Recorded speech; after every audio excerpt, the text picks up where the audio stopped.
Good morning, America. For our viewers in the West, winter whiplash, an attempted terror attack in Israel, and we're live in Nashville with Hamish, the internet's newest star.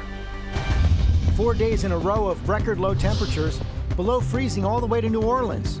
Now, Ginger is tracking the big warm-up on the horizon. On alert, 4 bombs planted in buses, 3 exploding in what appears to be the largest coordinated terrorist attack inside Israel since October 7th. The latest on the suspects this morning. President Trump promising more job cuts from Elon Musk's team as thousands of IRS workers are fired during tax season. Luigi Mangione in court, set to face a judge for the first time since he was arraigned on murder charges in the fatal shooting of United Healthcare CEO Brian Thompson. Life behind bars.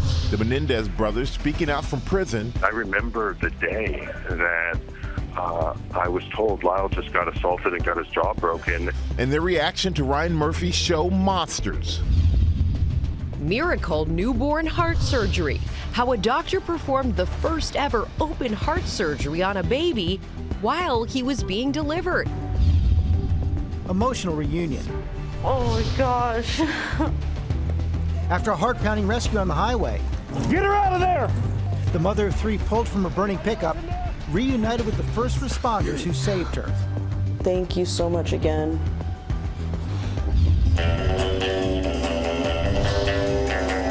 Shaken and stirred. You know his name. Bond. James Bond. But now, Bezos, Jeff Bezos, is behind a big new move for 007. And someone else is on the move. Going on a secret overnight mission, Agent Spencer, Lara Spencer.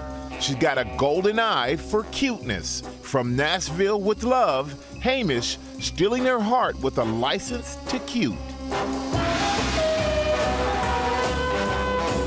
Live from Times Square, it's Friday. Good morning, America. What got into you today? There was a lot in there, George. Woo. Even not listening to it, I'm going, did I say all that? Well, I did, America. And good morning to you all. Woo. But Hamish is cute. So cute. Yeah, Lara made it down to Nashville to hang out with Hamish. We're going to have more on that later. Cannot wait. There they are. Hamish is a star. Also ahead, news from 2 of America's best-known retail brands, Walmart and Forever 21. Some concern when it comes to the economy, prices, and jobs, George. Yeah, we're seeing that with the egg shortage as well. There's a new effort to ease the egg shortage as bird flu drives prices up across the country. But we're going to begin with the deep freeze gripping much of the country as 70 million Americans are under cold weather alerts from Texas to the Carolinas. Record lows expected in dozens of locations, and Faith Abube is in a very cold Kansas City with the latest for us. Good morning, Faith. Good morning to you, Michael. The wind chill this morning, 5 degrees below zero. Kansas City, for the 4th straight day, has broken its daily low temperature record. We're in the shopping district in the heart of Kansas City. Behind me, the water where there are usually boats that take tourists up and down, but you can see it is completely frozen over. Across the country, more than a dozen states broke their daily low temperature record, including Omaha, Nebraska, where the temperature fell down to negative 15 degrees, breaking a record from 1885. And then in Detroit, the cleanup continues after that water main break left a community a frozen mess. Officials say it'll take about 2 weeks to fix everything. In the meantime, though, we are ready for that warm up. In fact, it'll take us from these sub-zero temperatures to spring-like days next week. Here in Kansas City, we're expecting to see temperatures around 70 degrees. So I know a lot of businesses, the schools, and parents are ready to get back in their routine. So they're looking forward to that. George. They sure are. Okay, Faith, thanks very much. And Ginger's manifesting the warm-up with her outfit. I am. I said spring, sunshine, let's go. Yes, exactly. We're bringing the yellow eventually, but this morning I should have just still had a touch of blue on because New Orleans, wind chill in the mid-20s. Their temperature at just holding barely above freezing, but they could drop to the freezing mark. That'll get close to a record, which is 31 for the day. But records are falling. Kansas City earlier, 5 below, 17 below. These are actual air temperatures. This is Lincoln, Nebraska. Nebraska, Birmingham, Alabama to 17, Mobile. Everybody's breaking records here that's circled or tied the record for the morning. So this is really the last morning we're going to see those widespread, and we've had them 4 days in a row before the warm-up takes over. Chicago also going to warm back into the upper 40s, Nashville to the 60s, New Orleans close to 70s. So Kansas City's not alone, and my yellow is working. Yes, it is. Bringing the heat. All right, thank you so much for that, Ginger. Now we're going to turn to the attempted terrorist attack in Israel. Authorities say bombs exploded on 3 empty buses, and an investigation is underway. Our chief global affairs anchor, Martha Raddatz, has the latest for us. And Martha, no one was injured, but apparently only because the devices went off too early? That's exactly right, Michael. And the Israelis have wasted no time here. This morning, Benjamin Netanyahu instructing his military to carry out massive operations to find out who planted those bombs. It was a brazen and potentially catastrophic act. 4 bombs planted in buses in central Israel, 3 exploding, leaving the buses in flames. Video posted on social media show. U.S. intelligence sources say the size and number of devices indicates this was well-resourced, saying they are military-grade, sizable explosives, what appears to be the largest coordinated attack inside Israel proper since the October 7th massacre in 2023. Authorities tell ABC the attack was believed to have been planned for this morning during the pre-Sabbath rush when buses in Israel are crowded with commuters. But the buses were empty when the bombs detonated. Investigators also found a note, according to sources, indicating the attackers were seeking revenge for Israel's ongoing operations in the West Bank that have displaced tens of thousands of Palestinians. All of this coming after the remains of Israeli hostages killed after they were abducted in the October 7th massacre were turned over by Hamas. The remains were supposed to include a mother and 2 young children, but Israelis have now discovered that the remains said to be the mother were not, in fact, her. That is a violation of the ceasefire, so the next step is unclear. As for those bus attacks, Israeli police confirming this morning that security has been boosted on all transportation in the greater Tel Aviv area. George? Tense situation. Okay, Martha, thanks very much. Bringing us the latest now on President Trump and Elon Musk's purge of the federal workforce. They celebrated their sweeping change to the government last night as thousands of IRS workers are fired in the middle of tax season. Chief White House correspondent Mary Bruce has the story. Good morning, Mary.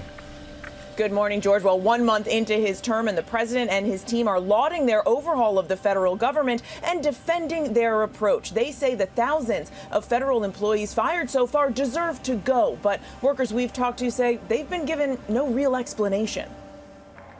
Overnight, President Trump celebrating his first month in office, touting his swift and sweeping policy changes. A few hundred more weeks like this, and we're going to be in great shape. The president also praising Elon Musk and his team at Doge for slashing federal agencies. Musk at a conservative conference in Washington, chainsaw in hand, boasting of his cuts as thousands of federal workers are now out of a job. This is the chainsaw for bureaucracy. Musk and the president now floating the idea of giving some of the money allegedly being saved by the Doge team directly to the American people, without providing any details on how it would work. It's money that's taken away from things that are destructive to the country and from organizations that hate you to you. That's awesome. But direct payments would need congressional approval. Speaker Mike Johnson already throwing cold water on the idea. We have a giant deficit that we're contending with. I think we need to pay down the credit card, right? That's what I think we need to do. The latest target, the IRS. The agency now beginning to lay off more than 6,000 employees across the country, roughly 6% of its workforce, right in the middle of the busy tax season. Sources tell us no one being laid off plays a direct role in processing Americans' tax returns, but that there are still widespread concerns within the IRS that the layoffs could ultimately cause delays. In a letter this week, Senate Democrats warning of a catastrophic impact on the filing season and the ability of Americans to quickly get tax refunds and assistance filing their taxes this year. This is an attempt to undermine the efficiency of the IRS. IRS workers like Kia in Philadelphia informed by email. I was like the first person on my team that got the email, and I just broke down into tears. The administration insists, without providing evidence, that they are firing people for cause. But many of these fired workers who have only been on the job for less than 2 years say they've never even had a performance evaluation. like Nicholas Berardi. It even says here in the email that they're citing the reason why I'm fired is because of my performance. But until today, I hadn't gotten a performance review. And this morning, the Washington Post is reporting that the president is preparing to take control of the U.S. Postal Service and dissolve its leadership. In the meantime, a federal judge has ruled that the Trump administration must restore funding to aid programs worldwide, finding the administration failed to comply with a previous order lifting the 90-day foreign aid freeze. Rebecca. All right, and a lot of those lawsuits to come. Mary, thank you. We turn now to accused killer Luigi Mangione, due in court this afternoon. His first appearance since being arraigned on murder charges in the fatal shooting of United Healthcare CEO Brian Thompson. Trevor Ault is at the courthouse for us. Good morning, Trevor. Good morning, Rebecca. Luigi Mangione is set to appear here in court this afternoon at 2:15, and we know, of course, he has drawn enormous attention every time he's been seen in public. But today we could find out when he is set to go to trial. Just hours from now, Luigi Mangione expected back in court for the first time since being charged with the murder of United Healthcare CEO Brian Thompson. Not guilty. The 26-year-old pleading not guilty to gunning down the CEO outside a Manhattan hotel in December. Now this afternoon, a trial date could be set, and the judge is expected to ask for an update on the exchange of evidence. Typically, both sides are going to have to agree on the facts that are going to be used. The judge will be there to make that determination as to any disagreements that may occur. Since that December shooting, Mangione has garnered a massive wave of popularity, this week issuing his first statement through a website created by his defense team, saying the support has transcended political, racial, and even class divisions. And donations continue to pour into his defense fund, which has now raised more than $500,000. Mangione was found some 300 miles from the Manhattan murder scene, spotted at a McDonald's in Altoona, Pennsylvania, extradited to New York on an NYPD helicopter, then led on this heavily guarded perp walk. The suspect now in the same prison as Diddy. Now, Mangione has pleaded not guilty to murder and also a terrorism charge, and he's also due in federal court next month on even more charges, including one which could yield the death penalty, George. Thank you, Trevor. We're going to turn now to news from two of America's best-known retail brands, Walmart and Forever 21, and the warning signs for the economy. Elizabeth Schultz is in Washington. Good morning, Elizabeth. Good morning, George. Forever 21 is a brand that was once a staple at the mall, easily recognizable by those yellow and black bags. Well, now it is reportedly on the brink of declaring bankruptcy for the second time and closing at least 200 of its remaining 350 locations across the U.S. A Forever 21 spokesperson tells us it continues to explore strategic options, including a potential sale. The efforts are ongoing and no final decisions have been made. But this is a retailer that made its name offering low-cost clothing. It has struggled to win over shoppers amid competition from brands like Uniqlo and H&M and from Chinese retailers online like Shein and Temu that can offer even lower prices, George. And Elizabeth, Walmart's news drove the stock market down yesterday. It did. And remember, Walmart is the biggest retailer in the world. It reported a stellar holiday season fueled by shopping online. But now it's more cautious about how much it expects consumers will spend in the year ahead. And that sent the stock price down 6% on Thursday. Walmart executives say that lingering inflation and the threat of tariffs are creating uncertainty in the economy. About 60% of Walmart's U.S. sales actually come from groceries. It acknowledged high costs for eggs and beef. Walmart did already slash prices on thousands of products to try to appeal to shoppers who are frustrated with inflation. And it says it's prepared to cut those prices even more, George. Okay, Elizabeth and Rebecca has more on those eggs. Yeah, absolutely. And Walmart's certainly a bellwether here. We're going now to the effort to ease the egg shortage as bird flu drives up prices across the country. Rhiannon Alley is here with the latest on that. Good morning, Rhiannon. Good morning, Rebecca. If you do the grocery shopping in your home, you've likely noticed the high cost of eggs. There is a new effort to help ease the shortage as bird flu drives up prices all across the country. Turkey has agreed to send 15,000 tons of eggs to the U.S. The first shipments are expected by the end of this month.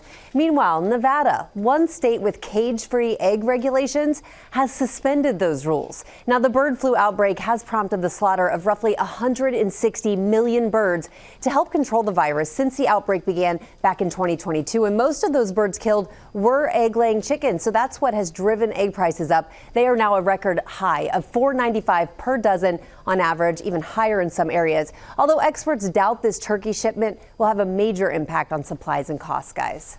All right, Rhiannon, thank you for that. And now, the heated overnight face-off. Team USA versus Canada in the first ever Four Nations face-off championship game.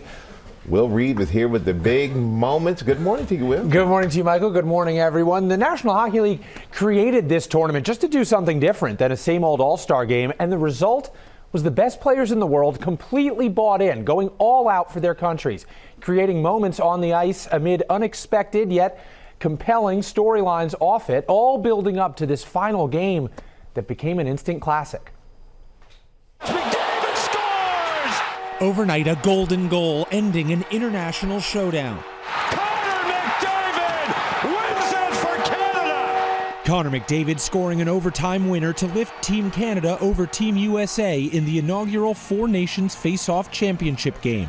A triumph for Canada, McDavid, and the sport of hockey. Just a remarkable tournament finished by the game's most talented player. Before puck drop in Boston, Team USA channeling the spirit of the 1980 Miracle on Ice Olympic team. 1980 captain Mike Eruzione on hand to represent the team, and the late Johnny Gaudreau, the Team USA star who died in a tragic accident last summer. In front of a sold-out and raucous crowd, the game itself had all the intensity of an international championship. The countries trading hits and goals. He scores! Through and toward the net from the top of the slot, and it got past Hellebuck. Canada getting on the board first, then American fan favorite Brady Tkachuk getting things going for Team USA. So they score! Brady Tkachuk knocked it home! Tied 2-2 at the end of regulation, the game headed to overtime. Stopped by Binnington! Canadian goalie Jordan Binnington becoming a brick wall in OT. 3 great saves on Matthews. Then McDavid, the best player of his generation, delivering when it mattered most. It's Connor McDavid, his step-out moment. Team USA hurting from the loss, but grateful to be part of such a major moment for the game. It was an incredible honor to coach these guys. Every guy brought so much professionalism. We couldn't be more proud of this American group. What an amazing showing from the best players in the world. And we won't have to wait long to see the best players in the NHL represent their countries, because NHLers are back in the Winter Olympics next year. Maybe we get a rematch, U.S.-Canada. You were watching those highlights and you're hitting the desk. Yeah, man. You okay? I love it. I love my country. I love this game. I love my job. You had the USA sweatshirt? I did. I walked in repping my gear, repping my squad. All right. Well, thank you for bringing that to us. Hopefully next time is better for us, Will. All right. Coming up, we have the emotional reunion after a heart-pounding highway rescue. Plus, the prison strike emergency the National Guard called in. And what life behind bars is like for the Menendez brothers. Eric Menendez shares his experience from prison as the brothers are still fighting for their freedom. Coming up, Lara's in Nashville with Hamish the Highland Calf as he gets ready to make his GMA debut. Hey, Lara. Yes, Rebecca, Nashville's newest celebrity, and we are treating him like one. I am his glam squad, getting him ready for his first live national interview. Are you ready, big boy? Look at that hair. Hamish coming up, guys. Stay with us on GMA.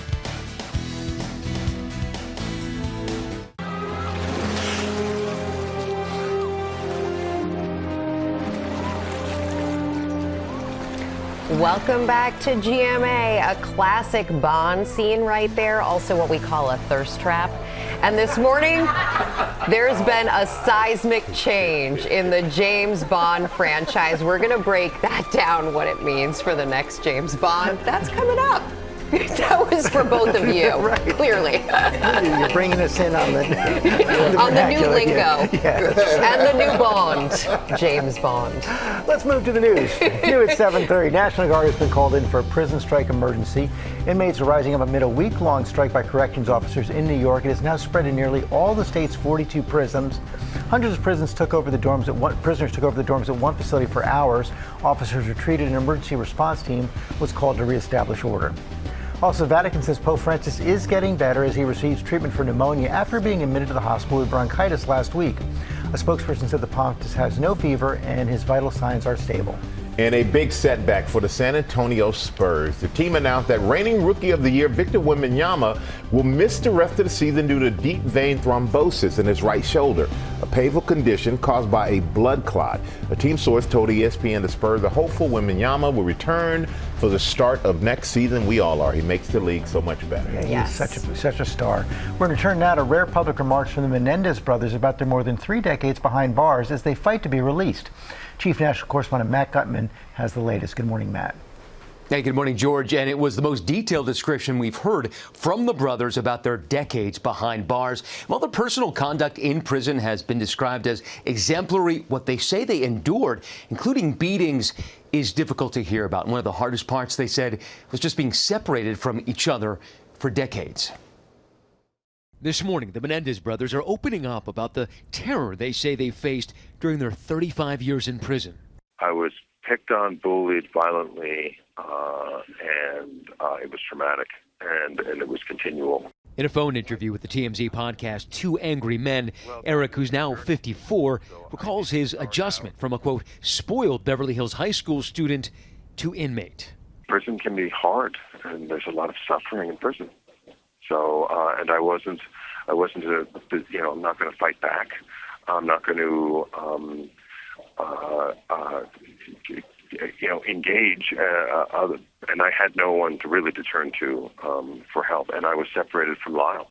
In 1996, the brothers were found guilty of killing their parents, Jose and Kitty, at their $5 million Beverly Hills home. They were both sentenced to life without parole, but sent to different prisons. I remember the day that I was told Lyle just got assaulted and got his jaw broken, and it was, I'm thinking, he's over there, I'm going through this over here, and at least we could protect each other maybe if we were together, but we were not even allowed to be together, so it was difficult.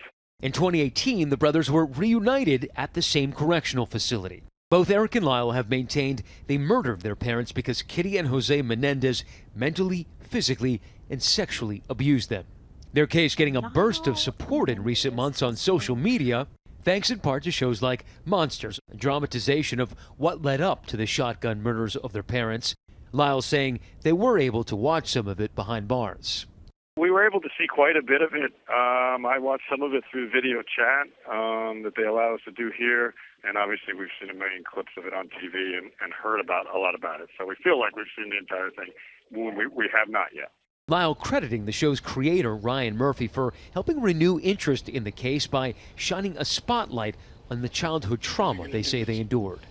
The bullying and the trauma tends to find healing or find recourse. And so I feel like shining a light on it, Ryan Murphy did, and his project ended up doing that. And so in that way, I think we are grateful. Now, at this point, there are 3 avenues for their freedom, including clemency from Governor Newsom. Resentencing, though, is by far the most likely one. But the new DA says he and his team have yet to make a decision. And even if he decides to recommend a change in their original sentence, it would likely be at least another year until the brothers are released. Guys. All right, Matt, thank you for bringing that to us. You can tell by that music what we're about to talk about, because we have a blockbuster move that's shaking up James Bond. Amazon now has creative control of the franchise. And Jeff Bezos is already asking this question: who'd you pick as the next Bond? George Stephanopoulos for me, but there's already an overwhelming pick on social media. Which is not me. Because you know what? You took your name out of the drawing. You're like, I got a job, I'm good, so I'm removing myself. With you, it wins, George. Will, you got it. What you got? Hello, Em. Thank you very much. This has all the intrigue of a Bond film. The family in charge of every inch of the franchise is now stepping away. Amazon taking control, meaning the future of the Bond franchise is now likely to take a new direction. Bond. From Sean Connery, James Bond, to Daniel Craig, and all those in between. Shaken, not stirred. James Bond has been the dapper, daring, and deadly leading man of cinema for more than 60 years. But this morning, a major shakeup for the future of the billion-dollar juggernaut. Producers Barbara Broccoli and Michael G. Wilson, whose family has controlled the franchise since the first Bond film in 1962, I think they were on their way to a funeral. are stepping away, leaving creative control and intellectual property rights to Amazon. For over 60 years, the James Bond franchise was overseen by one family, the Broccoli family. And so for the first time, it's out of their hands, and James Bond's future is going to be determined by Amazon and whoever else they decide to put in charge. This announcement follows a protracted struggle between Broccoli, whose father Albert was Bond's original producer, and Amazon Studios. I'm sorry, James. Amazon originally gained a large ownership stake in the franchise in 2021 as part of its $8.5 billion purchase of MGM. But they reportedly had to pay an additional $1 billion to gain full control with this latest deal. I may have some breaking news for you, Elliot. The studio reportedly squabbled with Broccoli and her stepbrother Wilson over the direction of the franchise, including who should next play the title role and if there should exist a James Bond TV show. I think there's an open question as to whether expanding the James Bond franchise is really going to be what the fans want. I do think that Amazon sees that there's been money left on the table here, and there's every indication that they intend to, at least in some degree, increase the amount of James Bond product that we see out in the marketplace. The most recent Bond, Daniel Craig, putting out a statement wishing Broccoli and Wilson well, adding that in whatever ventures they go on to do, I know they will be spectacular, and I hope I can be part of them. And the most recent Bond film, No Time to Die, earned over $750 million worldwide. But since then, the franchise has been in a bit of a standstill. Broccoli and Wilson announced back in 2022 they were searching for a new Bond for the 26th film, but no updates have been shared as of yet, guys. Oh, so our crack team has been combing the internet, guys. Who would you choose? And then I'll tell you what we found out. George. Who would you choose? I do like the George. George, I mean, not just he's because... he's more of an M. I do like it. You it's do? the Daniel Craig kind of like smart Sam, version if you of can it. negotiate me that contract, you get 25%. All right, let's see. Maybe Barbara Broccoli's well. Yeah. So it was Henry Cavill. People were going with Henry, and I have to say that when I thought so too. Great. That was my first kind of instinct was to go with the Cavill. Suave Brit. There you go. And can do it all. There Does you his go. own stunts, just like George. How's your British accent, by the way? Terrible. Disqualify yourself, I'm going to put in a vote for you. Now, with the Scottish Highland calf captivating America, his name is Hamish, and Lara is there in Nashville with him. Lara, we're taking dibs on whether this guy is coming back home with you here to New York. We kind of feel like that's going to happen. Sam, it is going to happen. I've already asked. They told me I cannot have Hamish because he's been a bit of a national treasure, you guys. Thank you to the Nashville Zoo. We are having such a wonderful morning meeting Nashville's biggest star.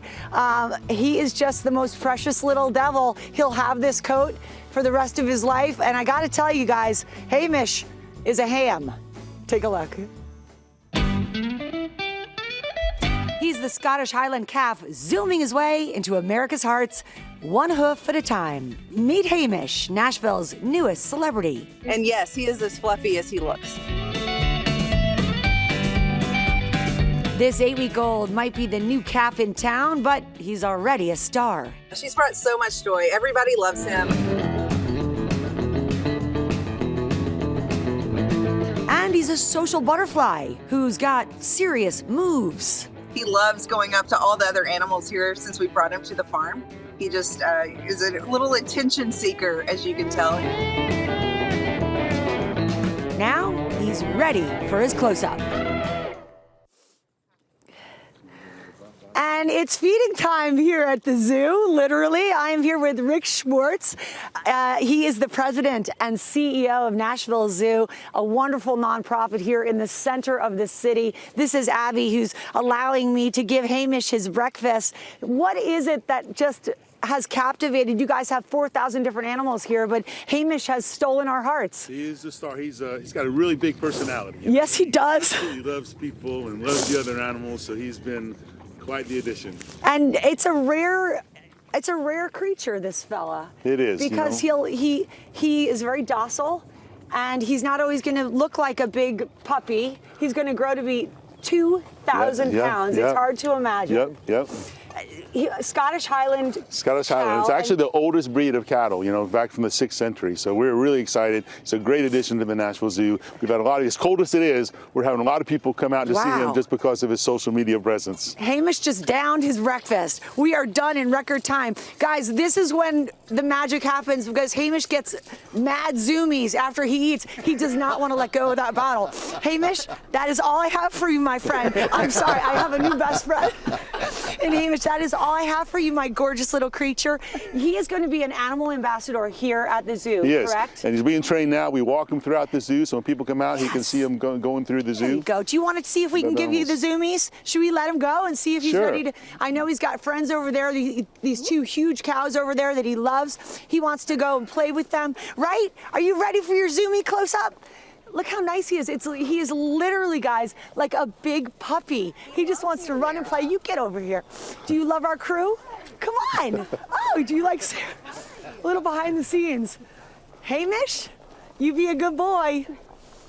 Do you believe, Rick, that Hamish will get people into the zoo even in this cold weather? I did. People are coming out to see him. I mean, he's had millions of hits on social media, I have so to tell excited. you guys posted that video of Hamish getting the zoomies, and we fell in love. I was saying I was coming down here anyway to see my daughter, and happily volunteered to meet the man in person. He's a lot of fun. It's all about the food. It's all about the zoomies. Let's do it, Hamish. Come on, let's go. Here he goes, guys.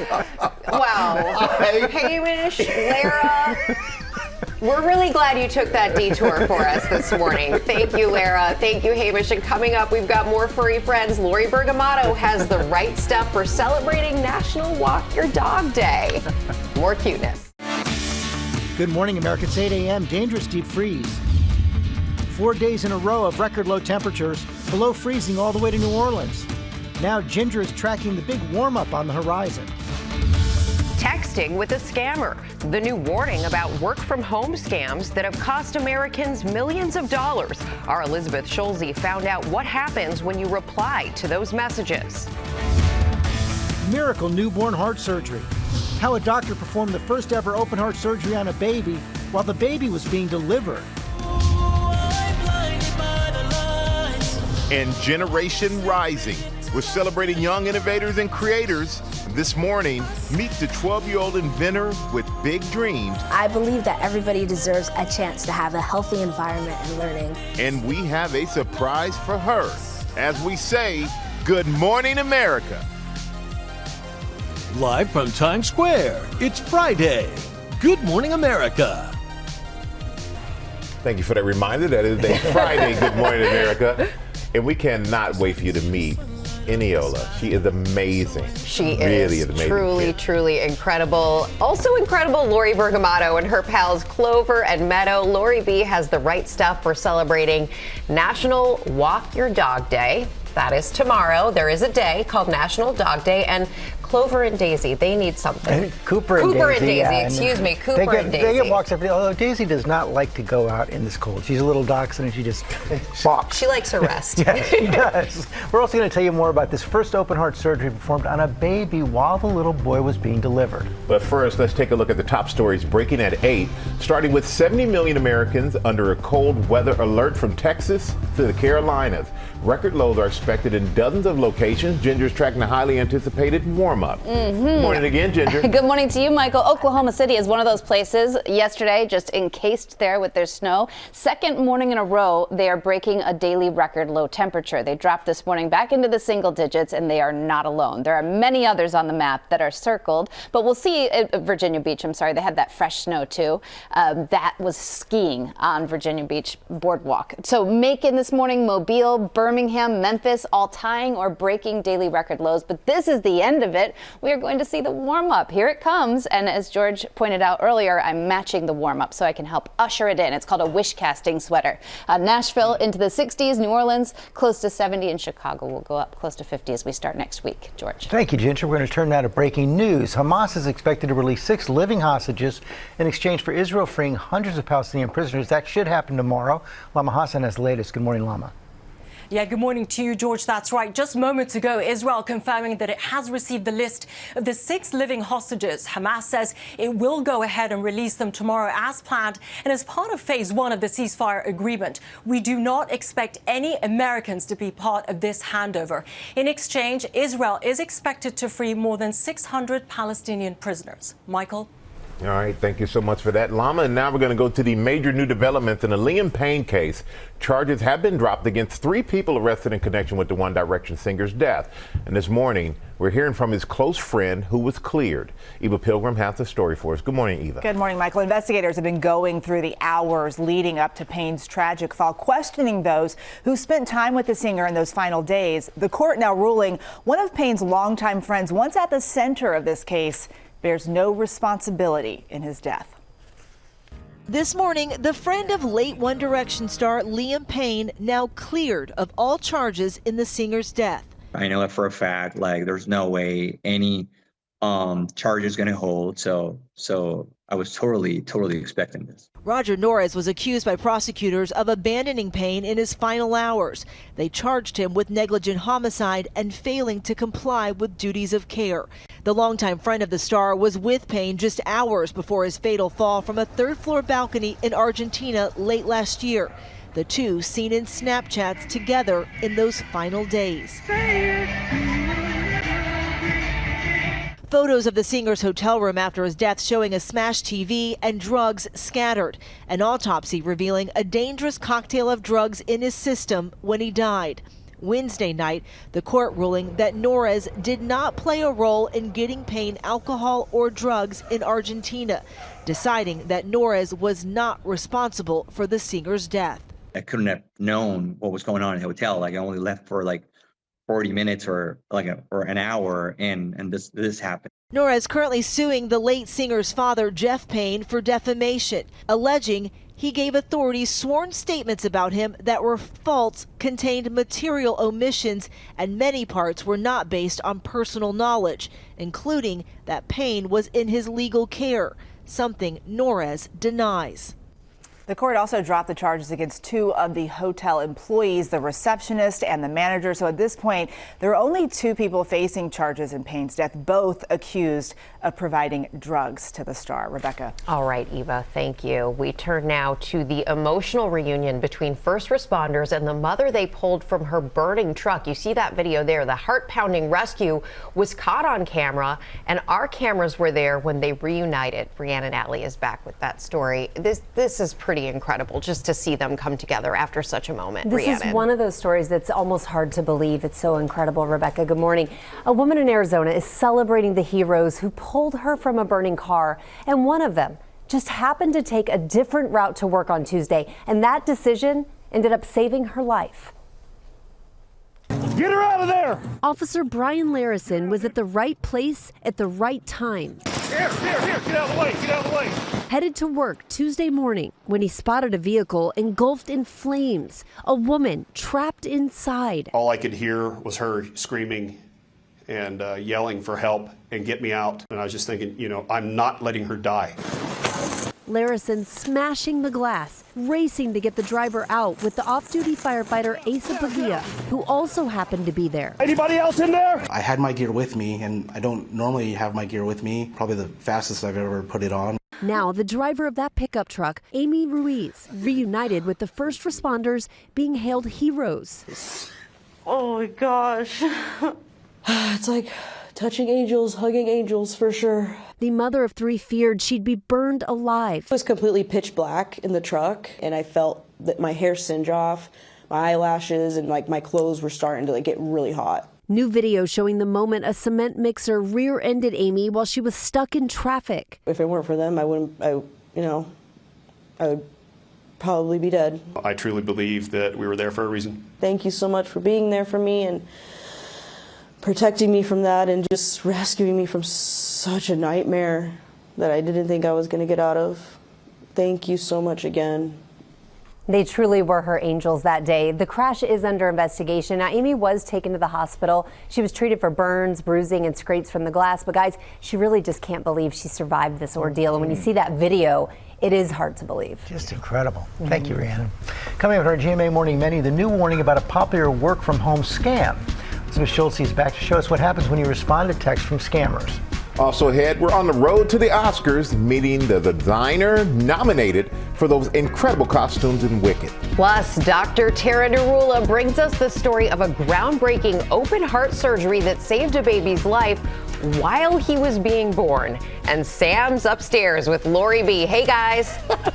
I know I'm supposed to be doing something important right now, but Meadow and Clover are so cuddly. So the right stuff has gone to the dogs, Lori B. It has indeed. We may have had Hamish on, but now we've got puppies. Great products for National Walk Your Dog Day, or just every day you're walking the dog. That's coming up right here on GMA. Meadow, Clover, what's up? What's going on? Why would you ever do this to me and my family? Because you stink.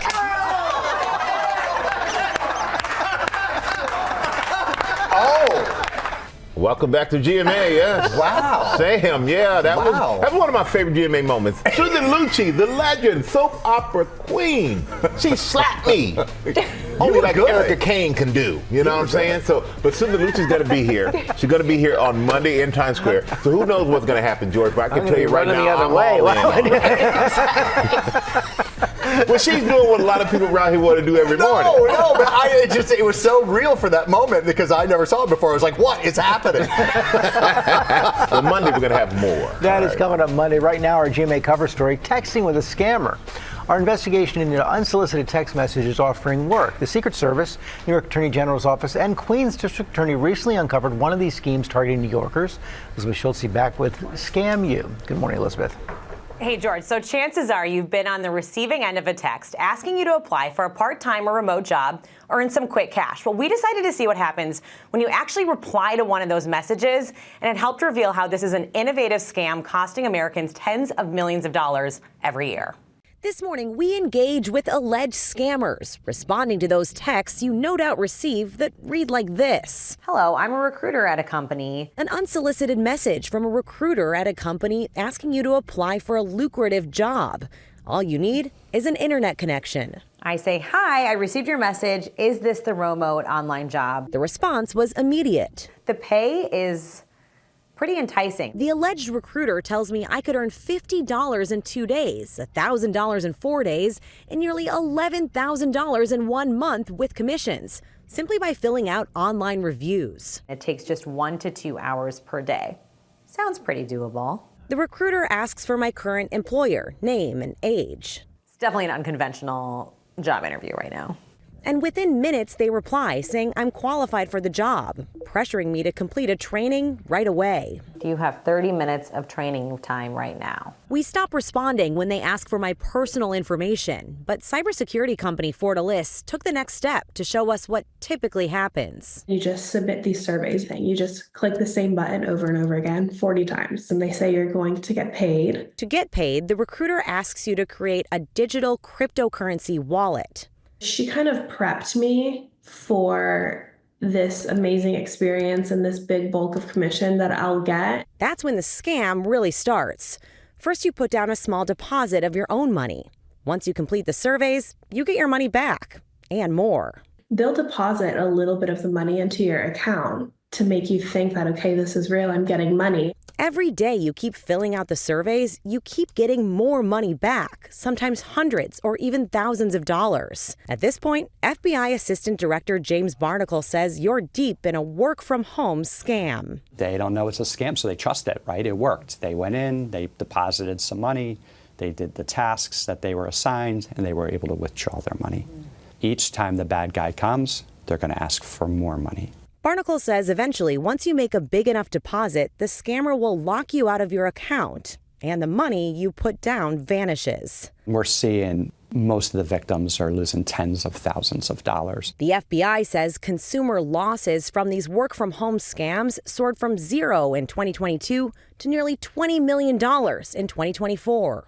What are some of the red flags you look for in that initial phase where scammers are trying to target you? Unsolicited text messages are always a scam.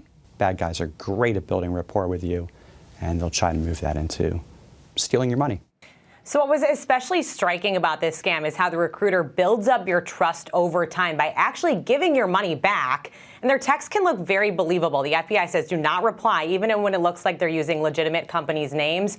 And don't succumb to pressure to do anything immediately. When I stopped responding to that alleged recruiter, they did keep pestering me for days afterwards.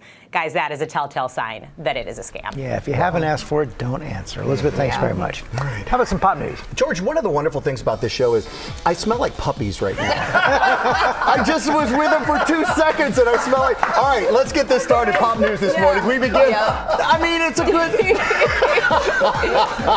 Let's start this morning sweating to the oldies, all right? All of Beverly Hills, and really all of us, is going to such remember Richard Simmons. Yes. And we're going to remember him too, because what a great, he was here so many times when we moved to this set. The city of Beverly Hills is officially declared tomorrow, February 22nd, Richard Simmons Day, celebrating the life and legacy of the beloved fitness expert and on-screen personality, this super kind man, Richard Simmons' official Facebook page, sharing this proclamation which honors his 40-year career. And you just got to remember times were different, and he was inspiring millions of people while also being a constant advocate for kindness, body positivity, and self-empowerment, which are words that we use now, but we didn't really talk a lot about. No, that wasn't the case back then. Never knew what he was going to do, always so energetic. Now, also, let's continue our road to the Oscars this morning. We're talking about Wicked. Is this going to be a Hollywood Wicked Oscars? The movie musical is up for, The movie musical is up for 10 Oscars, including Best Costume Design nod for Paul Tazwell, the man who created the incredible looks that brought Wicked to life. Now, Robin got a chance to sit down and talk with him and talk about the impact his nomination has had and may have if it goes further. If you win the Academy Award for costume design, you will be the first black man to do so. You'll make history. What went through your mind when you learned that you had earned this nomination? This was epic in a way that I could never imagine. And with that, all of the people involved, the amazing cast, John M. Chu, the director, and then all of the amazing artisans that it took to create this world. You know, I'll forever hold that, in my heart and, and see it as a pinnacle of creative expression. So just think about it, Wicked has it all. It's got the singing, it's got the acting, it's got the stars, and it's got the costumes. Robin had a chance to get an up-close and personal look at two of the costumes from the movie. Elphaba's look from the final scene where she's defying and singing Defying Gravity, and Glinda's bubble dress from the opening of the movie. Remember in the original how she comes out of the bubble in that? This is a beautiful, fresh take on this. Ariana's costume took 225 hours to create, and you can catch more of Robin's, and that's just the time I spent on it, Robin's conversation with Paul during his special edition. My fingers are tired. 2020 countdown to the Oscars with Robin Roberts that airs next Friday, February 28th. Can you believe it? At 8 p.m. And then just 2 days later, you can catch the Oscars. Why not? Airing Sunday, March 2nd at 7 p.m. right here on ABC. All right. Let's continue the Oscars conversation. Finally this morning, speaking of them, we want to talk about a frontrunner, Anora. Now, the movie is up for 6 Academy Awards. If you've seen it or if you haven't seen it, go see it. Of course, it got the attention of the Academy, but now it has the attention of fans on social media. It's inspired kind of a Y2K trend to make a comeback. In the movie, Anora, or Annie, played by Mikey Madison, wears hair tinsel. Do you remember this? Yes. It was a big trend in the early 2000s. Did you sport it? No, but Isabel sports it a lot. Well, people thought Mikey pulled it off so well that they wanted to try it out for themselves, some posting videos to TikTok, and we want you to have a close look at this. Our wonderful hair department, I think Marilyn worked on this. Don't get scared, George. I learned my lesson. I don't look pretty in a wig. I do not. I don't. But I want you to see this because it really Marilyn did a really good job. Look at this. And Isabel will be over shortly. Yeah, you can't see where, the hair ends and where the tinsel begins. It's just beautiful lighting effect. I kind of wish you didn't put that on. I know. You already learned my Michael. Do it. The last time he did that, I went viral because I was sitting next to him. Thank you, George. Sam. All right, we're going now to the right stuff. And this morning, Lori Bergamato is celebrating National Walk Your Dog Day with great friends that are perfect for your pets. Great finds that This are is perfect why for I your smell like pets. puppies. We have 2 dogs from Best Friends Animal Society here to help us. Clover is Clover's the hi, beautiful Sadie. redhead, Clover. and Meadow is the black and white. What do we got, Lori B? Okay, so we're going to start. So Oh, come here, this Clover, leash. come over here. We're actually going to start with Good job. with the Luna leash. You know, daylight savings is still about 2 weeks away, you guys, and people are walking their dogs, and sometimes it gets dark. You know, Yeah. you're not home from work yet, and it gets dark. So this is the Wigsy. Hi, puppy. This is the Wigsy Luna leash. So it's an rechargeable LED. You can see I have it here on my hand. Oh, that's smart because you're out early and Exactly. I get it. We Totally actually get had it. testers, our producer Caroline Hartshorn's dad Johnny, and what she calls her brother Yeah. Finn, So her smart. doggy there, testing it out for us, which is great. So it's a fantastic thing so that you get some illumination for safety and visibility after, and you know, when the time change happens in the morning. So you can find that at Chewy. Excellent. Also at Meadow, Chewy. you're so good. You're so okay. good. This is so smart. This is so smart, and this is what you guys have right now, Rebecca okay. and Sam. So this is from Wild One. This is Yeah. a hands-free leash. So Okay. obviously you guys both have it. You're holding it with your hands like a traditional Right, leash. but you put could this wear over? it. But you can wear it either cross-body, Like this? like that, or around your waist if you want to go on a hike or something like that. This is great. You know, you have small children. Sure. So if Hands-free. hands-free, if you're Yeah. on a phone call, if you have coffee, or if you just want to hold your partner's hand, whatever it is. No, my friend having this Heather uses hands-free- these all the time. She walks her dogs like this, and she has hands free. She does all that. Exactly, and it's great. People love it for the versatility and for its style. It's fantastic. You can also find that at Chewy. Okay, let's talk about some pet so hygiene. good. So, you know, we have salt and snow Yeah. on the ground right now, but then when it gets summer, there's hot pavement. So you want to keep those dogs. It is National Walk Your Dog Day tomorrow, everyone. You want to keep them clean. This is a great alternative to wipes because it's really gentle and it has the soft bristle brushes right here. We found these on Amazon, but I want to talk to you about Musher's Secret. You Okay, guys, what's the Musher's secret is Secret? out. Secret. So this was actually developed for Canadian sled dogs. They're just having too much fun over here, you guys. But it's great for moisturizing and healing dog paws. You can actually also use it on what a good cats idea, because if you the pavement and everything. Exactly. Yes. It's really rough on their little dog paws. And it's great also for cats. If you have chickens, if you have horses, you can also use it for them. Musher Secret, I've everybody never thought about swears moisturizing my by chicken it. feet, but there you go. There you Look, you already found it. Okay, so this is the Lick Mat. We have seen a huge uptick in retail sales of the Lick Mat. It basically reduces stress and anxiety.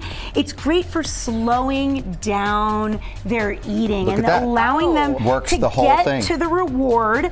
It's mentally stimulating as well. So we found these at PetSmart. It is super smart, and these are really affordable, you guys. A great thing to have for travel, and they're great for dogs of all sizes. So Such those a are great idea for travel because you can keep them calm. You're right. I think they need to make them Speaking of protect travel Here, from I'll take this up so you Petco, can share it we with have Clover. the Here, car come seat over here. booster and the hammock cover because just like humans, we need to be safe and secure in the car. So this is great for dogs up to 25 pounds. This protects your car for dogs up to 100 pounds. Something for everyone.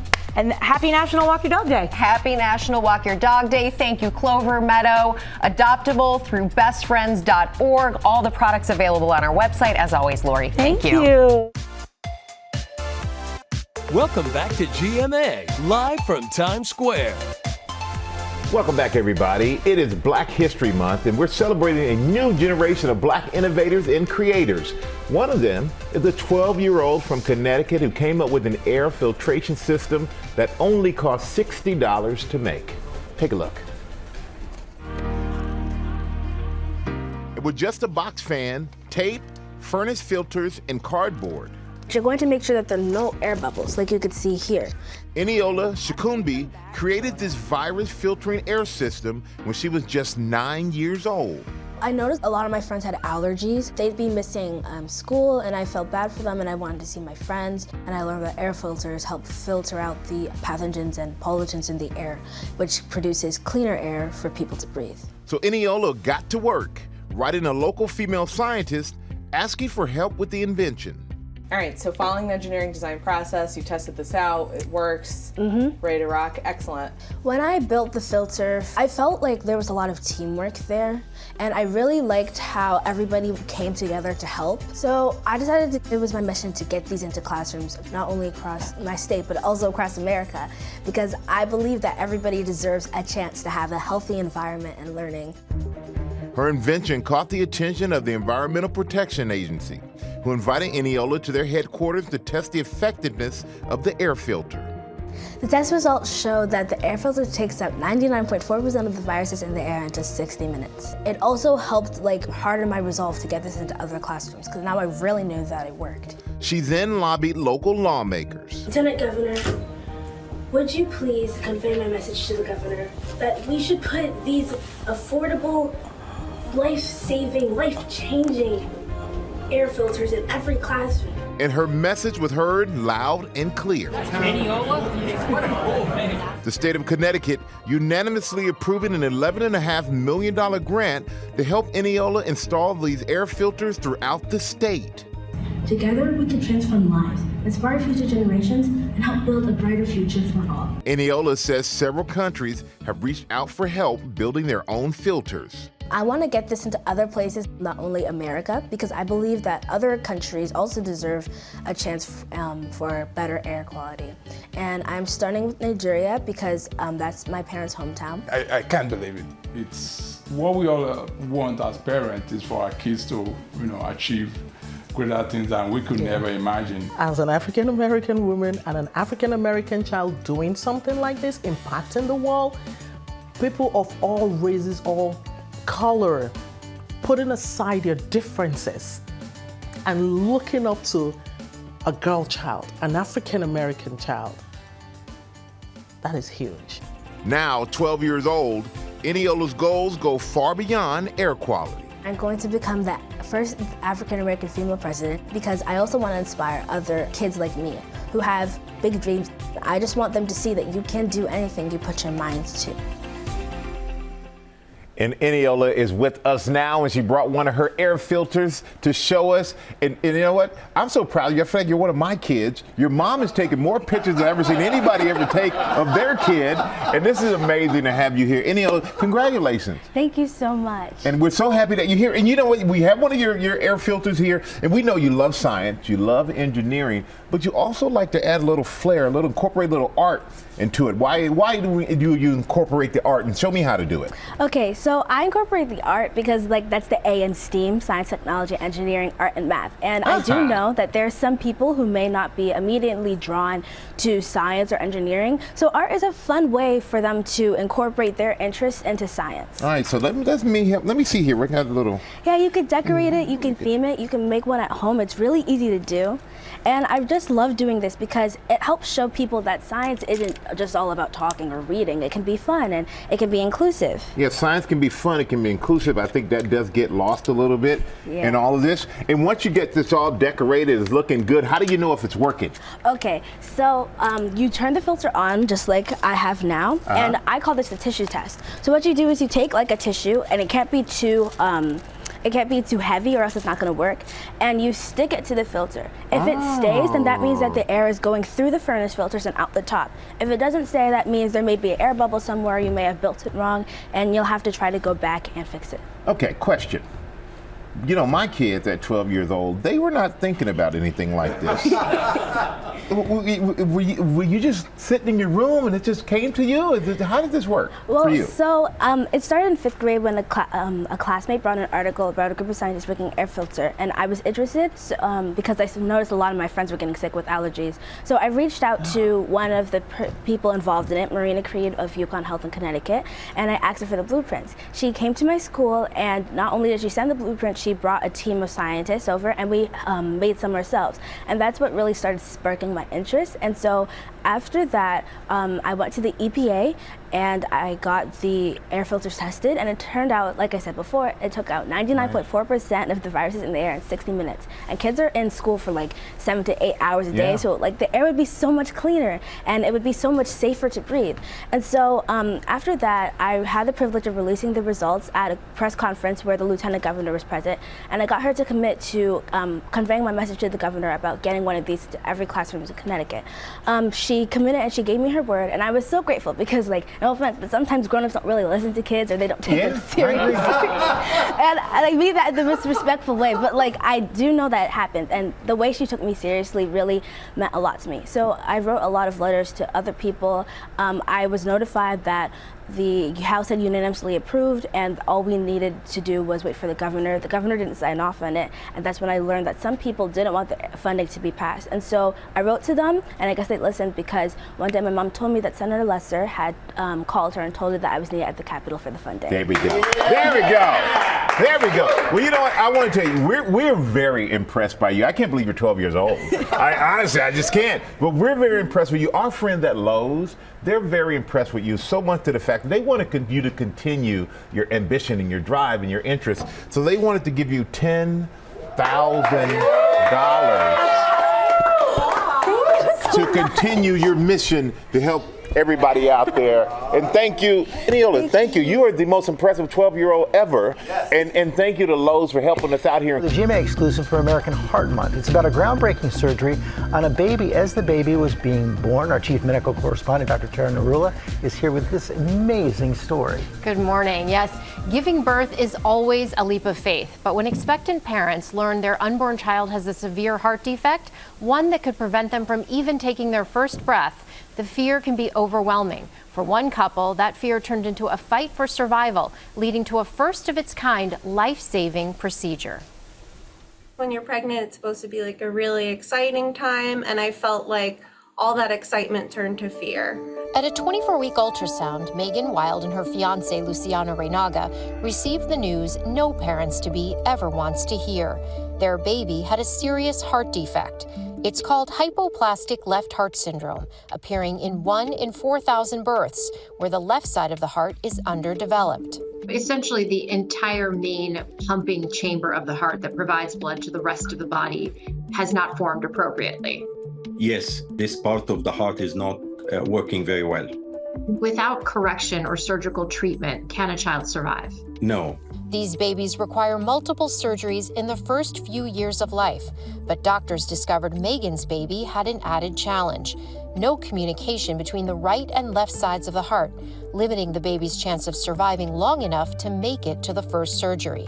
I actually almost fainted when they told me. It was a lot at once. The 35-year-old mom-to-be chose to proceed with a new and complex operation at Maria Ferrari Children's Hospital in New York. In a special surgery called an exit procedure, the baby would be partially delivered and still attached with the umbilical cord. With the mom functioning as the baby's heart-lung machine, the doctor would perform open heart surgery, fixing the communication between the two sides of the heart and delivering the baby right after. I was really scared of what could happen because it's a lot of what ifs and you don't know until the baby's there. On January 6th, Dr. Saeed performed the first successful procedure of its kind. You had 2 minutes and you did it in 90 seconds. Well, we had some adrenaline rush. It was successful and also should open the pathway for other babies who have the similar problems.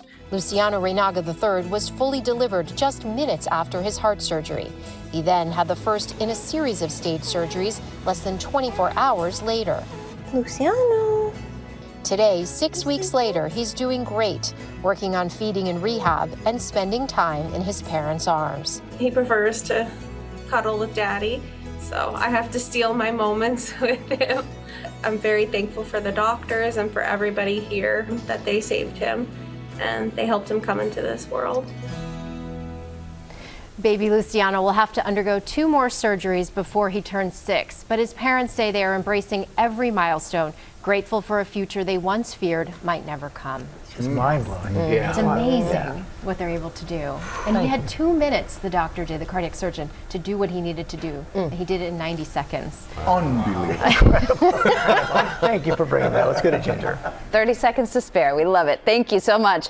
And great news for all of you that love food shows and pop culture vultures, too. The new season of The Food That Built America is back with the inside stories of how some of your favorite foods found their way to your table. Sunday's season premiere is about how the invention of Doritos started America's love affair with Mexican food. You got to check it out on Sunday at 9, 8 Central on History. Okay, guys, we're going to talk money smart now, ways to navigate finances as a couple. Money can be a significant source of stress in relationships, so we talked to the experts about how to help navigate those tough conversations.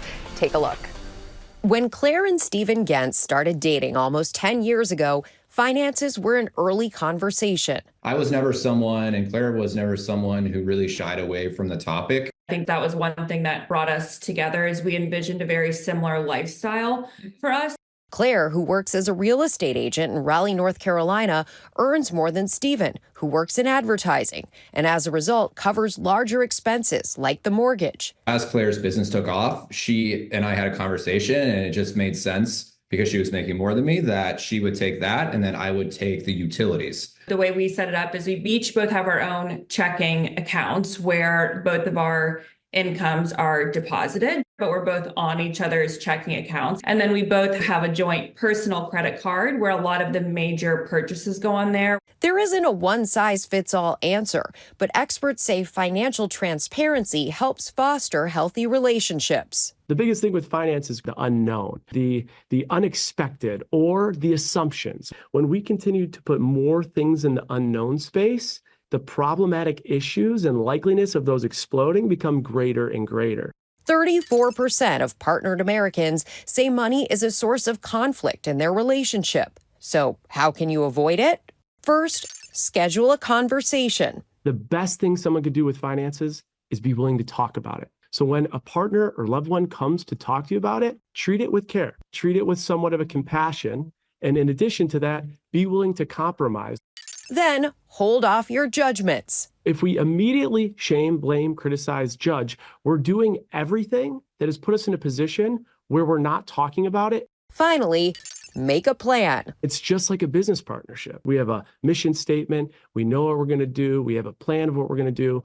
You have to do the same thing with your significant other because there's going to be so much fluctuations from now until you retire, and just being prepared for that so that there's no gray area. That gray area can get a lot of people in trouble, and we really appreciate the couples for sharing their experience with all of this and having the open conversations.